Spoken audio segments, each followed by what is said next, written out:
नमस्कार, जय हिंद, वंदे मातरम। मेरा नाम है आत्मक उपाध्याय और सबसे पहले आपको आज स्वतंत्रता दिवस की, इंडिपेंडेंस डे की बहुत बहुत शुभकामनाएं। यहाँ विभिन्न प्रकार की जातियाँ हैं, विभिन्न प्रकार के धर्म हैं, विभिन्न प्रकार की बोलियाँ हैं और विभिन्न प्रकार की संस्कृति है। उसके बावजूद जो वो एक चीज़ जो हम सभी को बांधे रखती है वो है हमारा देश भारत। और आज उसी का स्वतंत्रता दिवस है, उसी का इंडिपेंडेंस डे है। तो आपको उसकी बहुत बहुत शुभकामनाएं। और आज ये दिन एक तरह से और स्पेशल इसलिए भी है क्योंकि आज क्रांतिकारी कलम ने अपना ऑफिशियल यूट्यूब चैनल लॉन्च कर दिया है। और इसकी जो पहली वीडियो है वो कहीं ना कहीं स्पेशल है और स्पेशल होनी भी चाहिए क्योंकि पहली वीडियो जो है, तो इस स्पेशल वीडियो में हम मिलेंगे और बात करेंगे हमारे शहीद लेफ्टिनेंट अभिनव नागौरी के परिवार वालों से और जानेंगे उनकी शहादत की गाथा।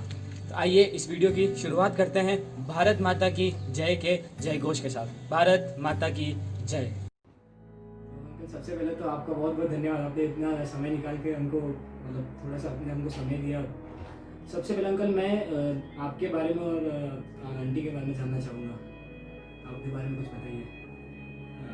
हम लोग जो दोनों ही शिक्षा विभाग में थे और दोनों एज ए टीचर हमारी सर्विस शुरू हुई थी और उसके बाद हम लोग जो दोनों ही रिटायर्ड हो गए और रिटायरमेंट हमारा दोनों का शिक्षा उपनिदेशक के पद से हुआ। तो ये यात्रा भी बहुत लंबी रही। एक टीचर से करियर स्टार्ट किया दोनों ने और जिला शिक्षा अधिकारी के पद पर भी काफ़ी टाइम रहे। उसके बाद शिक्षा उपनिदेशक के पद पर रहे और ये भी इत्तेफाक है, मैडम और मैं दोनों ही अपने SIRT उदयपुर है जी, वहाँ से हम दोनों रिटायर हुए। तो अंकल अब आप हमें बताइए कि अभिनव भैया की जर्नी के बारे में, जब से उनका जन्म हुआ था तब से लेके जब वो शहीद हुए थे तब तक उनकी जर्नी के बारे में बताइए। हाँ, कुछ चीज़ें मैं बता देता हूँ, कुछ मैडम बता देंगी। तो यो अभिनव का जो जन्म हुआ था वो उस 2 बहनों के बाद में हुआ और उनमें मतलब नियर अबाउट 8 साल का डिफरेंस है। काफ़ी टाइम बाद हुआ है परिवार में, पर नेचुरल है कि जब वो आया तो सभी परिवार वालों को काफ़ी प्रसन्नता होती है कि 2 फीमेल चाइल्ड के बाद में अगर मेल चाइल्ड होता है तो सबको एक खुशी होती है।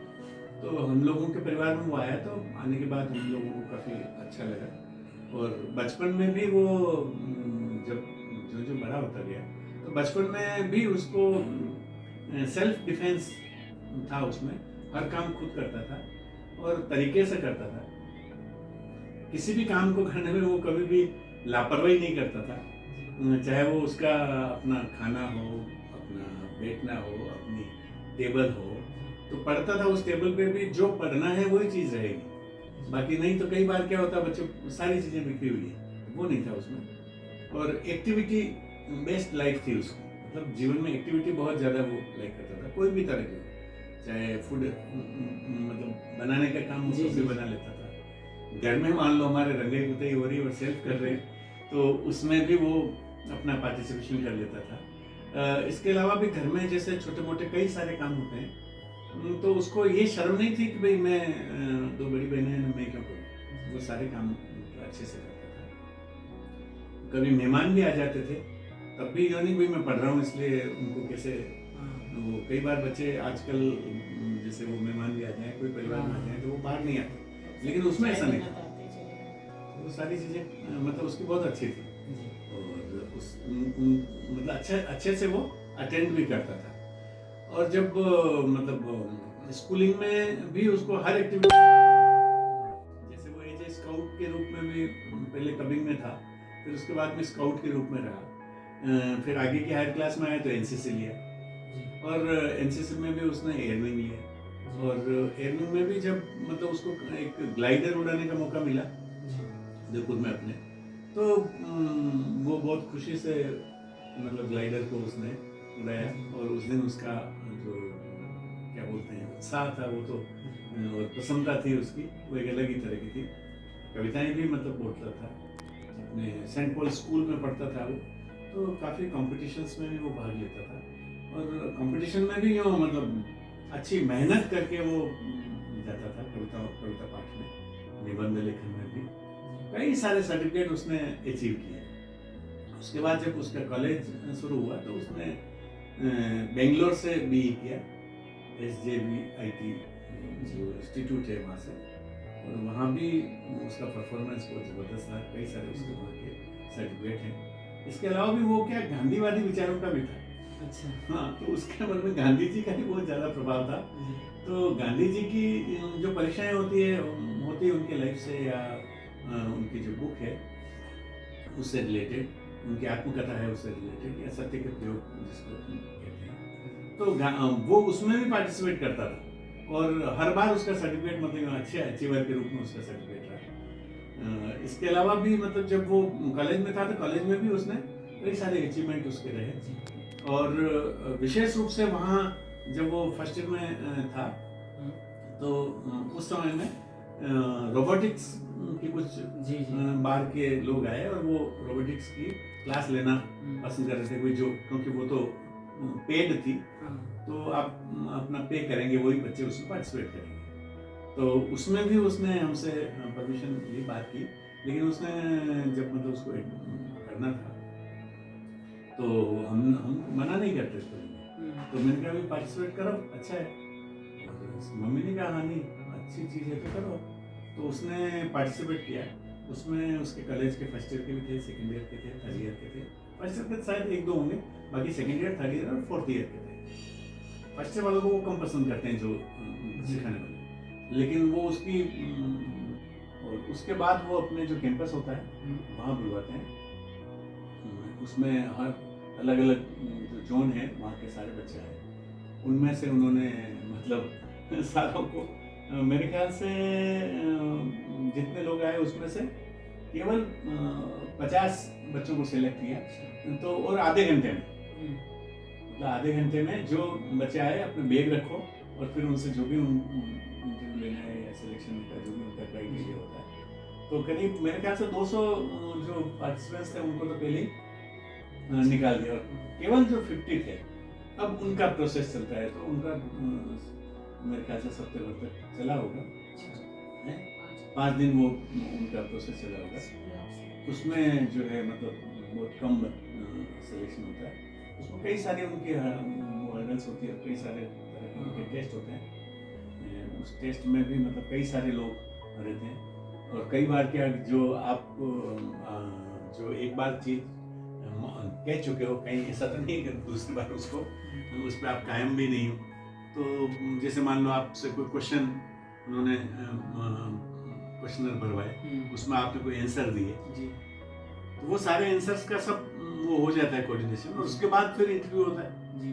तो उसमें कई सारे लोग बैठते हैं, तो अलग अलग जिन्होंने अलग अलग लिया उन्हें इंटरव्यू, मतलब वो क्या बोलते हैं प्रोसेस में जिन्होंने उनका लिया होगा, वो सब एक साथ बैठते हैं फिर इंटरव्यू करते हैं, और उनमें से कई सारी चीजें पूछते हैं। तो कंट्रोवर्शियल तो नहीं है कहीं। एक बार आपने कोई चीज कह दी कि आई लाइक इट, जो भी आपकी पसंद है, और उसमें जो आप मतलब वहाँ आपकी लाइकिंग अलग बता रहे हो। उन्होंने पूछा कि आपकी परसेंटेज मतलब जो है ये बने वो बने, और अब आप बता रहे हो कोई उसमें क्यों कम क्यों क्या, तो उसमें भी आपने अलग अलग मान लो आंसर दे दिया, वो रिजेक्ट हो जाता है। तो उसमें बहुत कम बच्चे सिलेक्ट हुए, मेरे ख्याल से 15-16 बच्चे सिलेक्ट हुए टोटल में। नहीं, वो तो 50% के ग्रुप थे। हाँ 50% वो तो पहले ग्रुप निकाल दिए। 15 हाँ, तो लास्ट मतलब जो भी मैंने कुछ भरा नहीं था तो क्या दें। फिर थोड़े दिन बाद फोन आया, मम्मी मेरे को पायलट के लिए बुलाया, हमारे सब बच्चे जा रहे हैं, मैंने अपने कहा पायलट हिंदी नहीं मेरे को जाना, सब जा रहे हैं तो मेरे को जाऊँगा, और मैसूर जाना है टेस्ट देने। तो 16 बच्चे गए उसके साथ, 18 2 नहीं गए। 16 बच्चों के वहाँ वापस 3 दिन टेस्ट हो, वो टेस्ट तो खत्म, फिर नए टेस्ट हो रहे वापस।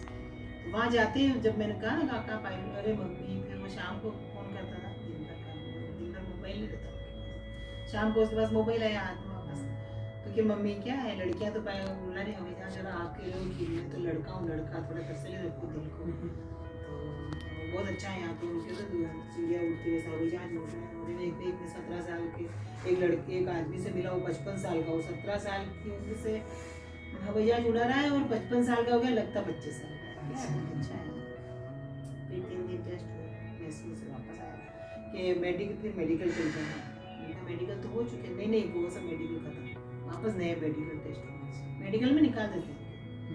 तो वहाँ वापस 3 दिन फिर मेडिकल देने गया, तो उन 16 बच्चों में से 8 बच्चे सेलेक्ट करे, 7 तो पायलट में, 1 उस समय इसका पायलट का सिलेक्शन। हाँ, और इसमें क्या है, सबसे बड़ी बात है पायलट के लिए पीएटी टेस्ट होता है।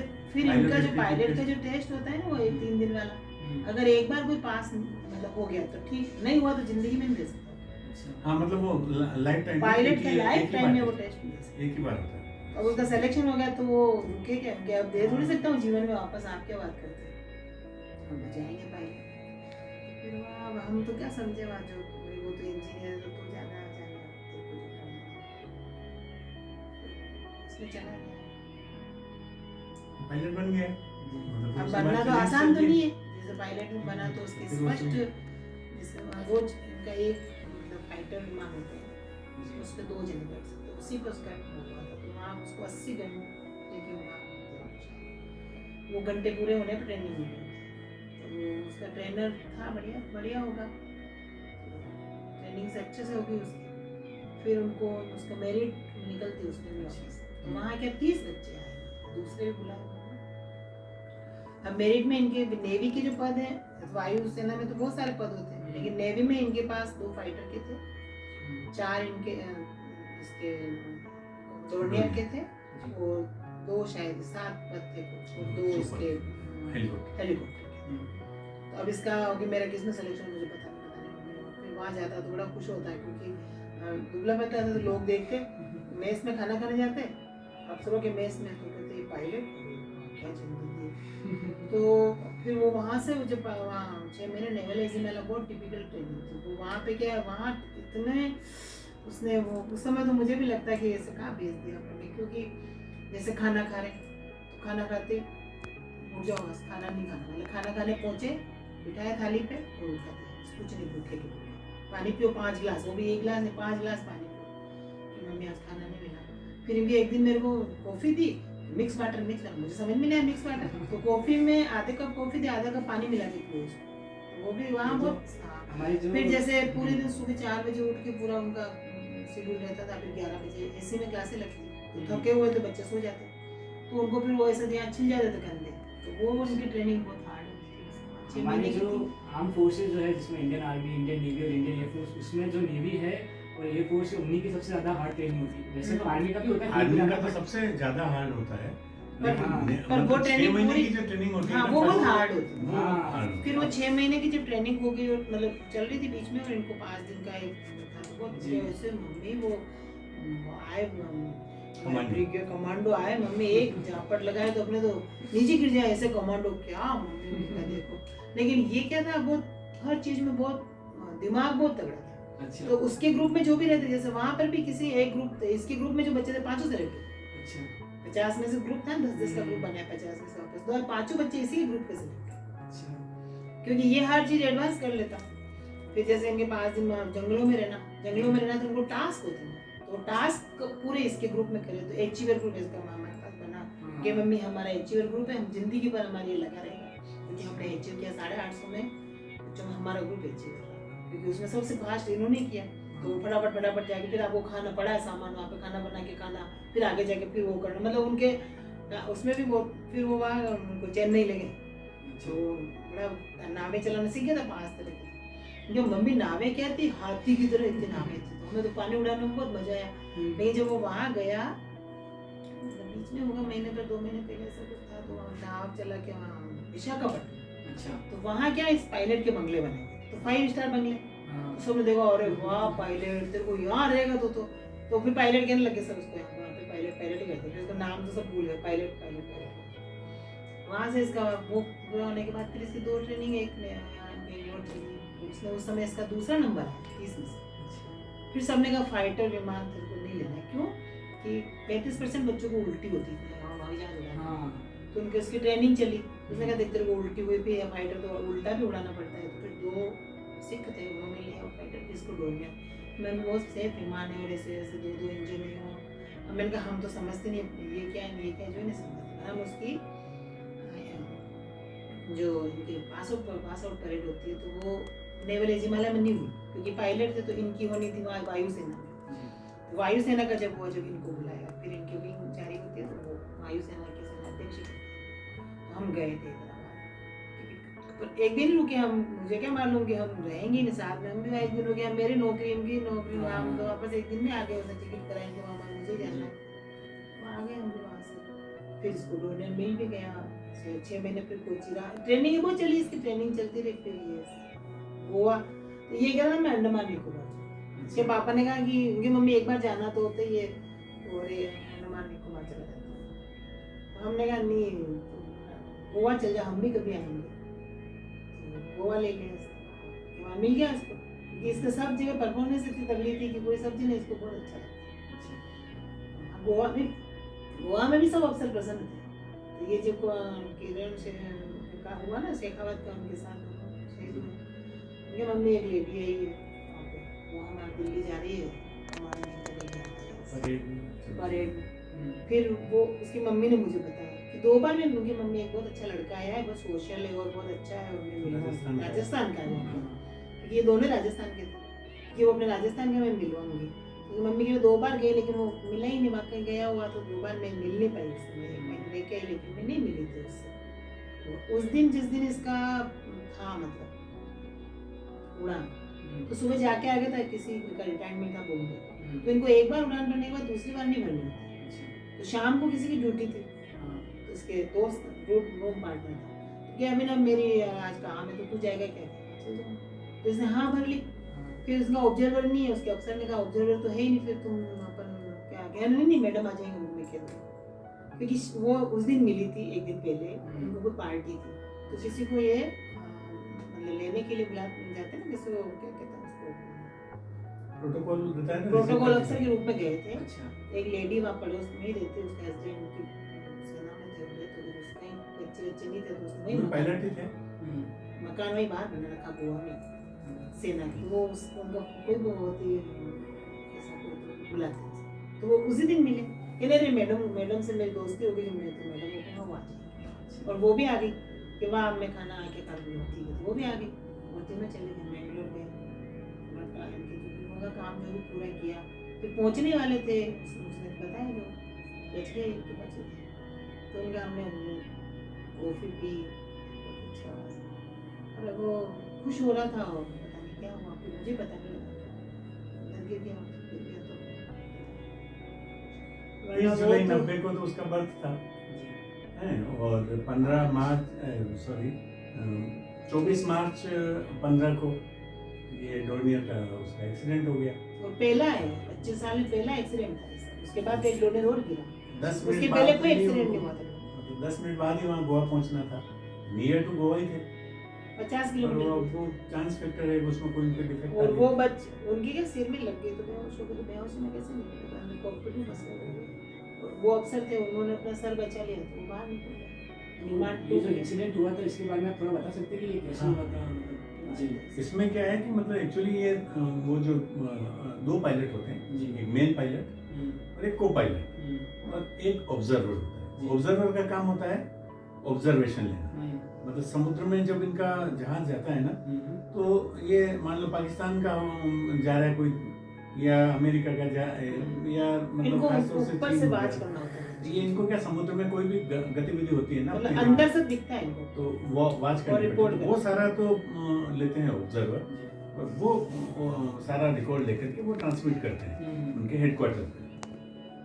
कई बार जैसे हेडक्वार्टर से मतलब इंस्ट्रक्शंस मिलते हैं कि इसको मतलब माइन्यूटली वाच करो, तो वो स्लोली मतलब जैसा भी उनका ऊपर होता है तो वो process करते 100 हैं। फीट नीचे लाना होता है। वो जब नीचे लाए ना, तो अब वो अभी सुना हमने, वो तो कुछ रिपोर्ट तो तो भी वो पायलट उन्होंने वो मेन क्या- पायलट थे, तो मेन पायलट की ड्यूटी होती है कि वो को पायलट के साथ, तो को पायलट से मतलब टेंड तो करना ही है ना उनको हाँ। पूरा, तो को पायलट से वर्क लेते हैं पूरा। तो वो जो वो तो बैठे थे राइट में, और ये जो को पायलट होता है बैठता है लेफ्ट में। तो लेफ्ट में खिड़की भी होती है, राइट में खिड़की नहीं होती है, तो उनको क्रॉस करके ही आना पड़ता है मेन पायलट को। और अब वो उसमें इस तरह की जैसे जो हाइट उनका जो मेजरमेंट करने वाला, मेजरमेंट वाला तो हाइट उसको शायद हाइटोमीटर या क्या बोलते हैं हाँ, जो वो height खराब हो होता है गया, ना, तो वो 1000 ऊंचाई भी बता रहा था, और वो 100 फीट पे आ गए थे, और अच्छा। इनको 100 फीट पे आना था, तो 1000 की ऊंचाई पे तो नीचे फास्ट ला रहे थे, तो वो क्या मतलब 100 फीट उसमें पे था तो 1000 का डिफरेंस था। तो नीचे चला गया। जैसे वो फिर एक बार अंदर जाके टूटा, ऊपर आया, पर आया तो बचे कौन? प्लेन अगर ऊपर होता है ना तो वो मान लो 30,000 पे उड़ रहा है और 1,000 नीचे आ गया तो कोई फर्क नहीं पड़ता। और वो बता रहा 30,000 लेकिन वो एक्चुअल है 29,000, तो कोई ज्यादा डिफरेंस नहीं होता। कोई फर्क और वो मान लो 15,000 पे है वो तो हवा में और चल जाते ऊपर हैं, उड़े ऊपर नीचे। 20 बता रहा है लेकिन वो है 19,000। लेकिन जब आपको सरफेस पे लाना है तो उस समय तो एक्चुअल होना चाहिए ना। वो तो गलत- समुद्र वो गलत- तट अभी पे अभी उनको- बताया किसी ने इसको। मतलब जैसे 150 फीट लास्ट रहता है उनका। फिर वो तो 150 फीट लाने का मतलब ये हुआ कि भाई विजिबिलिटी पूरी हो जाती है। अच्छा हाँ जितना हाई ऊपर होगा ना वो हवाई जहाजों को देखना दिखेगा ही नहीं। जहाजों को देखना होता है। 150 फीट पे लाएंगे ना तो जूम करके उनका जो वाच हाँ, करना दिख जाता है होता नीचे। है। तो उनको नीचे जैसे लाना मान लो पड़ता है। ये अपन कोई डूब रहा है और ये उस समय देखते हैं तो आपकी खोपड़ी तो दिखेगी, वो बाहर वो कोशिश कर रहा होगा तो वो कितनी से दिखेगी ऊपर से। तो वो एक बार ऊपर से देखा हाँ यहाँ कोई है ऑब्जेक्ट, उस ऑब्जेक्ट को वापस कंफर्म करने के लिए कोई ऑब्जेक्ट क्या है तो वो और नीचे जाता है। ठीक है। वो उस समय नीचे तो- लाना सबसे टिपिकल जॉब है। हाँ उसमें वो 1000 पे बता रहा था और वो 100 फीट पे आ चुके थे, 100 बहुत नीचे ले गए और तो वो 1100 मतलब हो गया ना। वो 1100 1100 हो गया। उनको मान लो 150 पे लाना नहीं तो था। ऐसे एकदम वो तो क्या पानी में तैरता भी तो वो that was not पानी में 150 लैंड करता है वो हमें जहाँ पर वो स्पीड अलग थी हाँ, तो वो वो स्पीड speed होती से है ना, अंदर चला स्पीड तो यहाँ की स्पीड होती है ना। वो स्पीड से अंदर चला स्पीड तो होती है। चक्कर वो पड़ा नीचे, वो समझ नीचे और पानी का तल अंदर से कुछ नहीं दिखता। उसका ये कहना था कि अपन अंदर से आप देखो बाहर कुछ नहीं होता, वो सब अपन मशीन से चलाते हैं। कंप्यूटराइज है सब। कंप्यूटराइज्ड है ना, उसी से चलाते हैं। अब उसमें मान लो और सिस्टम ही उसका गड़बड़ वो हो गया बहुत तो होशियार आपसे था, पर वो होशियार अब था वो- इतना। हाँ अरे और उसका न्यायपूर्ण भी था। कैसे? जैसे मान लो झगड़ा हो गया इंजीनियरिंग को लेकर, तो टीचर को किसी ने कुछ किया तो उसने कहा कि तुम बताओ मुझे किसने बोला ये बात बताओ। तो और नहीं तो नहीं पढ़ाऊंगा मैं जब तक तुम नहीं बोलोगे, और नहीं तो सबको मतलब सजा दूंगा। अब कुछ देर तक बोले ही नहीं बच्चे, कोई बोलने के लिए खड़ा हुआ। अक्सर मैंने कहा कि अगर कह दोगे तो मैं कोई सजा नहीं दूंगा। मतलब उसने प्रॉमिस कर लिया कि प्रॉमिस है सर कि सर मैंने किया था, I am sorry. I am sorry बोल गया तो खत्म, क्लास खत्म हुई। वो चारों बच्चों ने जिसने बदमाशी करी थी वो आए इसके पास, कुछ किया तो बदमाशी हमने, तुम्हें क्या बोलना कि सर के पढ़ाता ही नहीं है, अभी पूरा आधा घंटा खा जाता और तुम बोल ही नहीं तो क्या करता, वो क्या करा, उसने प्रॉमिस कर लिया और तो टीचर को भी ये था कि सजा तो दे ही नहीं सकता ना। हाँ तो उसको मालूम था ये नहीं कर सकता, लेकिन उसने कैसे तो नहीं किया। प्रोजेक्ट किया उसने टू व्हीलर पे कैसे बैलेंस करना। तो उसके वो साथ वाले आए तो उसने कहा कि 4 बच्चों ने तो नंबर लिए, मैं केवल उसी ने करा था सारा इसका। मास्टर हर चीज क्योंकि उसको टाइप कंप्यूटर का मतलब हर फोटोशॉप में जाना सब काम कंप्यूटर कर लेता। तो जो प्रेजेंटेशन देने होते तो सब अच्छे करता हूँ। 7वीं क्लास में फोटोशॉप में काम करना कंप्यूटर लिए थे, वो काम आता था उसको, कोई भी काम दो उसको। ये तो वो गया था विज्ञान मेले में, वहाँ पे से चूरू जाके अकेला, वो भी नहीं हम जा रहे साथ में कुछ। जितनी परीक्षाएं थी उसमें इंजीनियरिंग की, जाऊँगा बेंगलोर ही बस, उसका डिसीजन था, हम नहीं भेज रहे, उनका एक ही बच्चा है, क्या जाएंगे नहीं गया, वरना सब जगह अकेला गया, नागौर साहब के साथ नहीं करना, फॉर्म भरा साथ गए सब उसने। फिर बीच में उसने कहा था रोबोटिक्स वाले बुलाए, मैंने कहा तेने कहा प्राइवेट में जॉब नहीं करना तो फिर क्यों जा रहा है? हाँ मैं तो प्राइवेट में, फिर तेरे जब ये अच्छा हो गया तेरे तो काय को करना है कि रोबोटिक्स वाले बुला रहे हैं तो पार्टनरशिप में काम करते। अब अपने को तो भाग्य में वो था, वरना तो क्या, वरना तीसरी में पढ़ता तो मेरे भी जॉब थी तो मैं सो जाती, तो सुबह 3 बजे उठ के पढ़ना तैयार होकर बिल्कुल। अब ऊपर छत पे हमारा बाथरूम था, 3री क्लास का बच्चा अकेला जाके नहा धो के ड्रेस पहन के पढ़ना थी। मैंने कहा तो छोटा बच्चा घर में सुबह उठ जाता है जो तुम्हें उठता था तो क्या हो गया। फिर बड़े मैंने उसको कहा पहले नहीं पढ़ता तो उस टाइम में पढ़ना ही पढ़ना। तो यूँ, और जैसे मैं रोटी बनाई, तेल लगाना, मैंने तेल नहीं घी है, दैट्स ऑल, मेरे को लगाना मुझे सारी रोटी चौक कर देती। रोटी गोल बनानी मेरे ससुर जी में बाहर से थे, लेकिन मैं जॉब पे रहती, 5 बजे आती, वो 2 बजे आ जाता, तो उनको 2 बजे चाय का टाइम होता, आते ही बस्ता रख के पहले उनके लिए चाय बनाती। और जो दूसरे में था स्टूल रख के चाय बना लेता, मतलब पहुँचता ही नहीं गैस पे, तो स्टूल रख के चाय बना लेता। तो अब मैं आपसे एक आखिरी सवाल पूछना चाहूँगा कि आज का जो मतलब आज जो हम समय देख रहे हैं उसमें कहीं ना कहीं जो युवा है वो कहीं ना कहीं भटका हुआ है। जैसे मैं इसका आपको रिसेंटली एग्जांपल दे देता हूँ, हमारे अभी चाइना में गलवान में 20 नौजवान शहीद हुए थे वो बात कहीं ना कहीं बहुत दुखदायी थी और बात थोड़ी सी मीडिया में आई भी थी, बट थोड़े टाइम बाद वो चीज़ कहीं ना कहीं दब गई। और जो आजकल जो नए नए ट्रेंड्स चल रहे हैं, जैसे किसी सेलिब्रिटी को फॉलो करना, ये सब होता है, तो आज का युवा कहीं ना कहीं भटका हुआ है। तो आप उनको क्या संदेश देना चाहेंगे? हाँ, मतलब एक्चुअली क्या है, देश के लिए जीना है तो सब आप देश नहीं तो आप क्या? युवा जो है ना वो किसी भी देश की हो या परिवार की हो जी। या व्यक्तिगत हो, वो दिशाहीन हुआ तो जान है। जी। मतलब उस परिवार की जान जो है वो युवा है, किसी देश की जान युवा है। तो मेरा तो हमेशा ये रहता है कि भाई जैसे युवाओं को जो भी जॉब मिले, मतलब चाहे ये जरूरी नहीं कि वो सेना में जाए, लेकिन जिस भी जॉब में 100% अचीव करना चाहिए तो मतलब उस ये जिस हमारे जॉब में में है कमी है। अपनी परफॉर्मेंस दे, निष्ठा से दे, और देश सेवा के रूप में ले। मतलब जो काम कर रहा है वो देश की सेवा ही है, तो वो हो ही भी। रहा है जी, लेकिन अर्न के साथ साथ वो ये समझे कि सेवा भी ये तो है। मेरी कंट्रीब्यूशन है।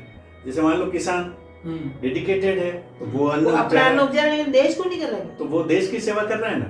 वैसे यंग केवल अर्थोपार्जन के लिए या अपनी सैलरी के लिए अपने बीवी बच्चों वो तक गलत है। वो सीमित नहीं वो होना सोच चाहिए। गलत। आज हम देखते हैं कि कश्मीर में भी हो गया तो सेना पे पत्थर फेंके जाते हैं, आरोप लगाए जाते हैं, वो दुख नहीं, देता है वो- आपको वो सभी को। भटकाव है। वो भटकाव है ना, भटकाना वो जी। उनको नहीं, वो उनका दोस्त Misguide नहीं। करना। वो मिसगाइड करते हैं। हाँ। वो राजनीति ऐसा है कुछ वो नहीं। उनकी वहाँ। गलती मैं नहीं है, जम्मू मतलब- कश्मीर 2 बार 3 बार जाके आई। अच्छा। वो तो भटकाने के लिए कुछ लोग उनको कर देते हैं। अब वो दोनों नेता अंदर है तो कहाँ कुछ। हाँ, वो तो क्या है, वो करवाते हैं सब। दंगे फसाद करवाओ तो अब हमारे नहीं, क्या- उसको अपन कुछ भी नहीं कहेंगे, एक शेख परिवार की तरफ से हम इस पर कमेंट्स नहीं करेंगे, लेकिन मैं इतना जरूर कहूंगा कि जो यंगस्टर्स हैं हाँ, वो जो भी काम करें वो ये माने कि परमात्मा ने मुझे इस काम के लिए नियुक्त किया है, हाँ, तो मैं जो काम कर रहा हूँ वो परमात्मा की इबादत कर रहा हूँ, जी जी वो जी। परमात्मा की सेवा कर रहा ये हूँ। यूथ में आज कम हो रहा है, हाँ, इसलिए वो वही- भटकाव महसूस जी। तो अब क्या हो गया, यूथ में अगर सेल्फिशनेस आ जाएगी हम्म।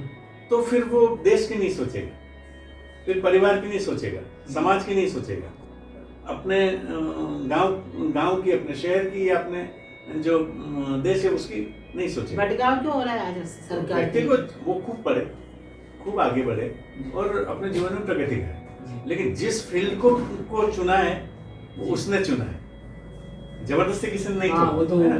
हाँ, मतलब कई बार हो सकता है, लेकिन चुनाव उसका स्वयं का है। तो जब आपने किसी चीज को चुन लिया है 100% तो फिर उधर आपका पूरा डेडिकेशन ये उसमें था, जो काम करना डेडिकेशन होना 100%। चाहिए।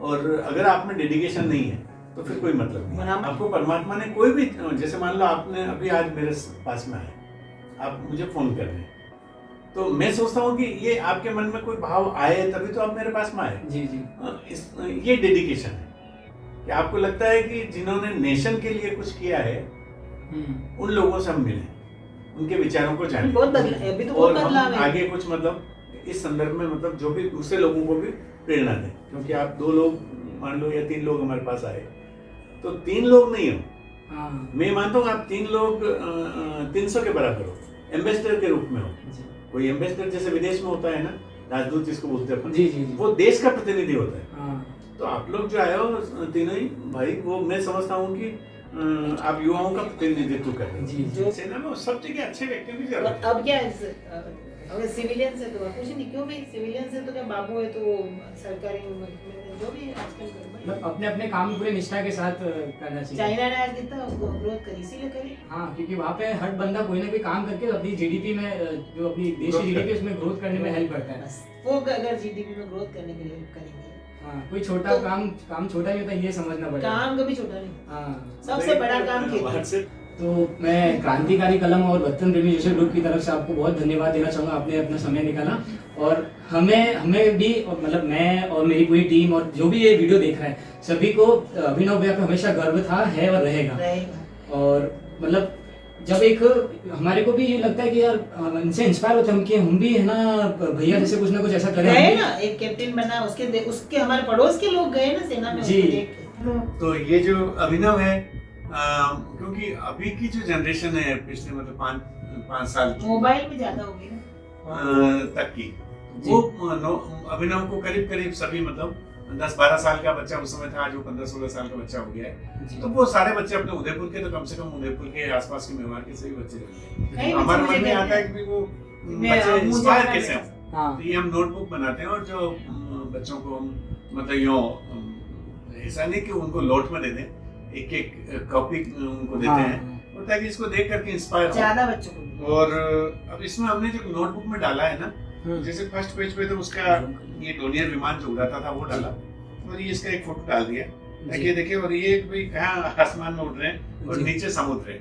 हाँ। तो एक आइडिया हो जाए कि समुद्र के ऊपर वो उड़ते थे, और समुद्र के ऊपर उड़ते थे और समुद्र में ही वो समाहित हो गए। तो ये इनके नीचे समुद्र ही है, मतलब ये इनका एक्सीडेंट है और ये अंदर चले। ये हमारी एक थीम थी। और ये एक मैंने अंदर दिया है, एविएटर्स होते हैं, मतलब एविएटर्स मतलब जो एविएशन के जॉब में है और नेवी में खासतौर से। तो नेवी वालों की एक इनकी एविएशन वालों की पत्रिका निकलती जिसका मीट बॉल नाम है। उसमें उन्होंने जो उसको संवेदना व्यक्त की उसके लिए, हाँ, और वो आपने उस पत्रिका में छपा था, वो भी मैंने इसमें दिया क्योंकि काफी अच्छा था। और इसके नीचे मैंने जो ये लेफ्टिनेंट अभिनव नागौरी जो थे, ये क्या चाहते थे अच्छा युवाओं से, तो कई बार बात होती, मतलब जो भी होती थी, वो क्या चाहता था वो उसकी ये 2 लाइंस मैंने इसमें चाहता कि राष्ट्र धर्म से बड़ा कोई धर्म नहीं और राष्ट्र सेवा से बड़ी कोई सेवा नहीं। जब कभी तुम्हारा मन विचलित हो, तुम उन वीर शहीदों के त्याग एवं बलिदान का स्मरण करना जिन्होंने देश रक्षा अपने प्राणों की आहुति दे दी। जरा सोचो, हमारा भी तो कोई कर्तव्य है। आओ हम सब मिलकर राष्ट्र के लिए अपने कदम बढ़ाएं, भारत माता की जय जय गाएं। इस पेज पे ये 9th क्लास में था दुबला, ये अभिनव जो था ना, उसका थोड़ा सा बायोडेटा अंदर दिया, जो भी हो। और ये जब अपने ये जो फोटो है उसका, ये एनसीसी में था और एनसीसी एयरविंग में था, तो उस समय का एक फोटो था। तो मैंने कहा इसमें डाले तो बच्चों को लगे कि यार देखो कितना छोटा सा है और हम भी मतलब ऐसा कर सकते हैं। तो ये उसके बायोडेटा दिए। और एक और दिया जो अपने महाभारत में एक उक्ति आती है कि जब शहीद होता है ना कोई, देश के लिए वीरगति को प्राप्त करता है, तो अपने को कभी आंसू नहीं बहाने चाहिए, क्योंकि वो जो वीरगति को प्राप्त होते हैं उनको स्वर्ग में भी मतलब उनको पूजनीय होते हैं। वो यहाँ ही नहीं, वे स्वर्ग में भी पूजनीय होते हैं, वंदनीय होते हैं, और स्वर्ग में भी उनको उच्च स्थान मिलता है। तो हम यही बात थी। तो बैक साइड में जो है, मतलब ये पीछे वाला पृष्ठ, इसमें मैंने क्या उसका एक्चुअली ये उसकी पायलट वाली ड्रेस है ना, जो फ्रंट वाली ड्रेस है वो ऑफिशियल ड्रेस है। ये इसमें गिरता है ना, तो इसका लीवर दबा लो तो ये फूल जाता है पूरा। अच्छा, तो नीचे गिर पूरा तैर, वो आप समुद्र में ऐसे तैर सकते 2 दिन तक। क्रांतिकारी यूट्यूब का जो चैनल है, उनको मैं धन्यवाद भी देना चाहूंगा